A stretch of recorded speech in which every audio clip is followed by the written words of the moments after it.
I finally finished my last art commission of the year, and this one was a little bit different. I got to finish it in Inkwash. First, I start out by printing out my layout. This is something that I digitally draw first. I digitally draw a sketch first, and then I print it out and I pencil over it. I use my light box or light board, and I do it on a nice piece of Bristol paper.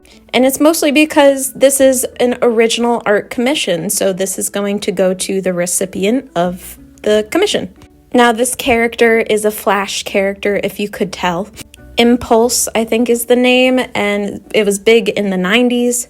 The person wanted this exactly like this kind of costume, but specifically wanted it in ink. So usually when I do art commissions, a lot of people ask for color, and that's when I use a lot of different materials.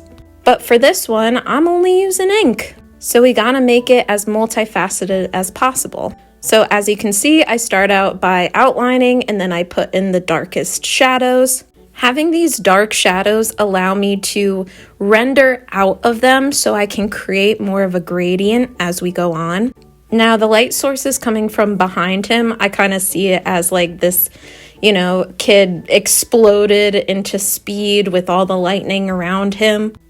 So there's light coming from behind him, but also light coming from around him, and that can be a little confusing. I added some debris in the background, and now I'm adding speed lines. Speed lines are a great indication of your character going really, really fast.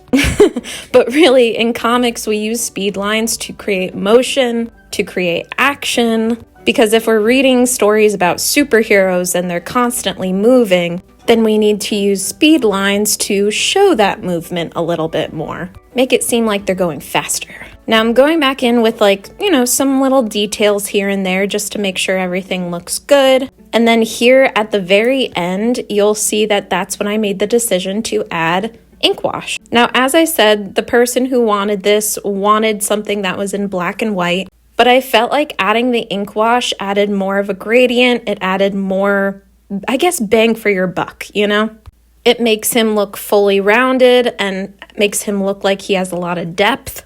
And I would say it just makes him pop off the page a little bit more. And honestly, I haven't used Inkwash in a while, so I feel like maybe going forward I might use a little bit more.